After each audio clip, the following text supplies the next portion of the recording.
Sir ఇది ఎవరి DNA sir? ఇది ఈ స్టేట్ క్రైమ్ బ్రాంచ్ చరిత్రలోనే మేము కోల్డ్ స్టోరీ చేసిన ఒక ప్రమాదకరమైన కేసును పట్టుకోవడానికి హెల్ప్ అయిన లీడ్ ఇది. రితికాకి తన కెరీర్లో ఫస్ట్ కేసు ఇది. నా రిటైర్మెంట్కి ముందు ఇదే ఆఖరి కేసు. 2010 మొదట్లో మన సిటీ అవుట్స్కట్స్ లో ఉన్న బర్మా కాలనీలో 8-11 ఏళ్ల మధ్యలో ఉన్న పిల్లలు కిడ్నాప్ చేయబడ్డారు. ఆ తర్వాత వాళ్ళ డెడ్ బాడీసే దొరికాయి. ఆ విక్టిమ్స్ బాడీ మీద ఉన్న గాయాలను చూసి కిల్లర్ మోడ్ ఆఫ్ ఆపరేషన్ అవన్నీ కలిపి ఆ కిల్లర్ తాలూకు విక్టిమ్ ప్యాటర్న్ మేము తయారు చేశాం. అది బేస్ చేసుకుని ఈ కిల్లర్ నెక్స్ట్ ఏరియాని ఎప్పుడు అప్డేట్ చేస్తాడనే ఒక టైం ఫ్రేమ్ ని మేము పిన్ పాయింట్ చేశాం. ఈ బర్మా కాలనీకి వెళ్లే రోడ్లన్నీ మూసేసి మేము చేసిన వైట్ సర్చ్ లో అక్కడ ఒక రోడ్ సైడ్ లో పార్క్ చేసిన స్కూల్ వ్యాన్ నుంచి డ్రగ్స్ ఇంజెక్ట్ చేయడం వల్ల స్పృహ తప్పిన ఒక పాప దొరికింది. ఆ తర్వాత కొన్ని రోజులకే ఆ స్కూల్ వ్యాన్ డ్రైవర్ అరెస్ట్ చేయబడ్డాడు. ఇతనే ఆ driver.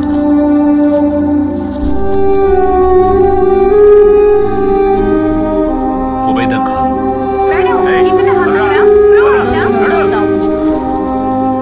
Burma colony serial killer arrest అయిన వార్త పేపర్స్ లోనూ ఛానల్స్ లోనూ బాగా పాపులర్ అయింది.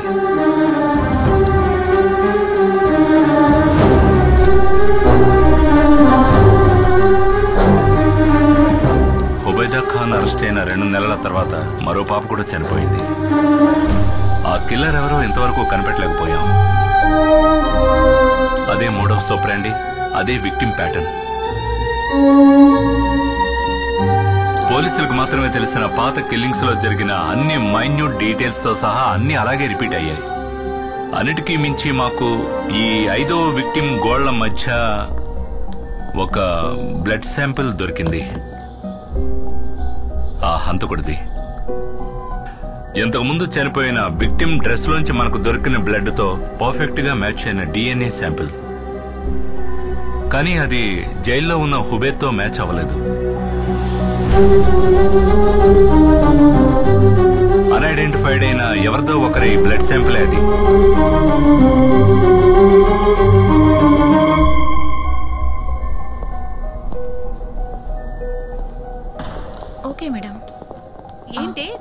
అదే లాస్ట్ అబ్డక్షన్. ఆ తర్వాత మళ్ళీ అలాంటిది జరగలేదు. But the message was loud and clear. మేము అరెస్ట్ చేసిన వాడు హంతకుడు కాదు. డిపార్ట్మెంట్ కి అంతుపట్టని ఆ కిల్లర్ డిఎన్ఏ ప్రొఫైల్ ఇప్పుడు నా దగ్గర ఉంది. I have run hundreds of DNA test. కానీ మన చట్టానికి ధర్మానికి బయట ఆ హంతకుడు ఇంకా బతికే ఉన్నాడు.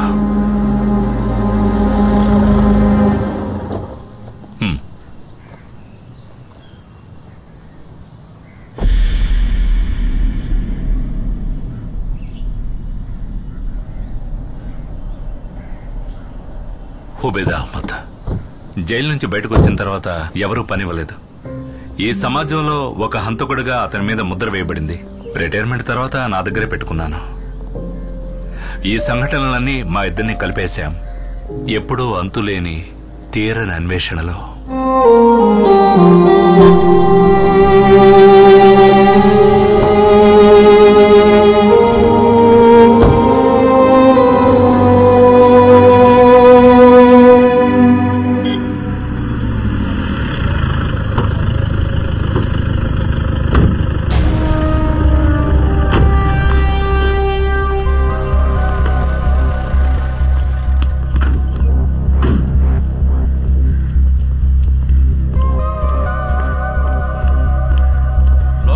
సంబంధించిన కార్యకర్త వీళ్ళ ఆపోజిట్ పార్టీ వాళ్ళు అక్కడ ఒక కర్ర పాతి దానికి జెండా ఎగరేశారు.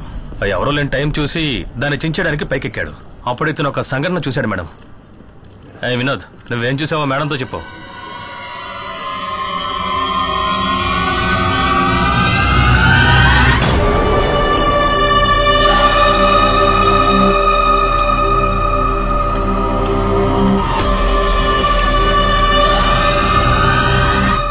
ఆ వ్యక్తి ఎలా ఉంటాడో నువ్వు కరెక్ట్ గా చెప్పగలవా? మేడం, ఆ సంఘటన రాత్రి జరిగినా కూడా ఆ మొహాన్ని క్లియర్ గా చూశాను మేడం. కానీ అతను అంత పెద్ద మనిషి కాదు. అతను ఒక 10-11 ఉన్న చిన్న కుర్రాడు మేడం.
ఈ ఫోటోలో ఉన్న అబ్బాయిని మీరు ఎక్కడ చూసినా మా పోలీస్ హెల్ప్ లైన్ నంబర్ కి కాల్ చేయండి. ప్రెస్ మీట్ తర్వాత ఈ ఫోటో డిజిటల్ కాపీని అన్ని ఛానల్స్ కి పంపిస్తాను. Okay, that's all.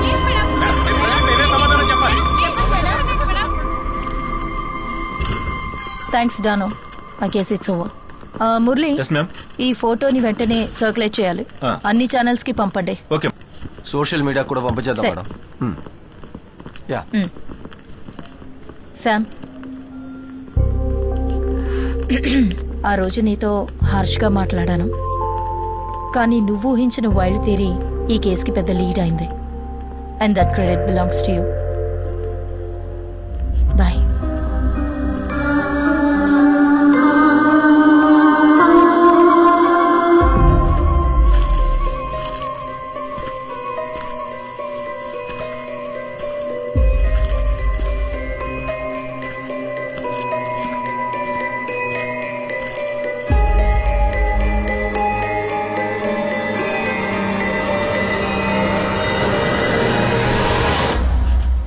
ఏంటి తల్లి ఒంటరిగా? ఈరోజు అల్ఫోన్సో సెక్షన్ ఉందిగా? అది అయిపోయింది, ఇప్పుడు ఫ్రీ టైమే. అలాగా, నాతో రా, నీకు వ్యక్తిని పరిచయం చేస్తాను.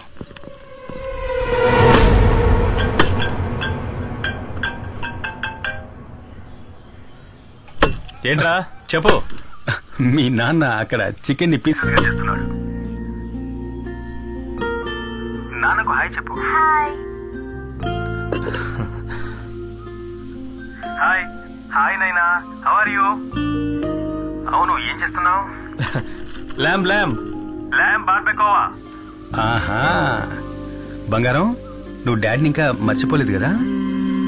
చూడ్డానికి ఎలా ఉన్నాడు చూడు, జోకర్ లాగా. Hello doctor. యా వస్తున్నాను. విశేషాలని తర్వాత మాట్లాడుకుందాం. వాళ్ళ మమ్మీ తెలిసిందంటే నేను అయిపోతాను. డాక్టర్, మే కమన్? Ritika, yeah coming. చాలా ఇంపార్టెంట్ మ్యాటర్ కాబట్టి నిన్ను డైరెక్ట్ గా రమ్మన్నాను. ఓకే. నిన్న మీరు రిలీజ్ చేసిన స్కెచ్ కి సంబంధించి ఇన్ఫర్మేషన్ ఏమైనా దొరికిందా? No, not yet.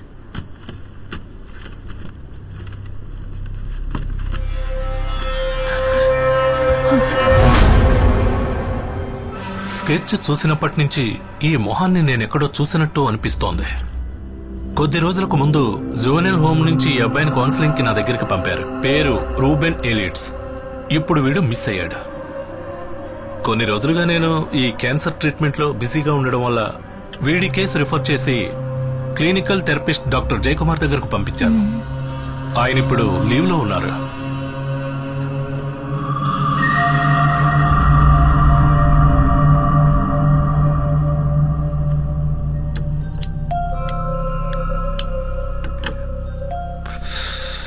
కొన్ని సంవత్సరాలకు ముందే ఈ రోమన్ కేసు నా దగ్గరకు వచ్చింది. గ్రౌండ్లో ఆడుకుంటున్నప్పుడు ఒక చిన్న గొడవ వల్ల తన ఇద్దరు ఫ్రెండ్స్ని తల మీద రాయితో కొట్టి చంపడానికి ప్రయత్నించాడు ఈ 8 ఏళ్ల అబ్బాయి. ఆ రోజే నేను వాడిని మొదటిసారిగా చూశాను.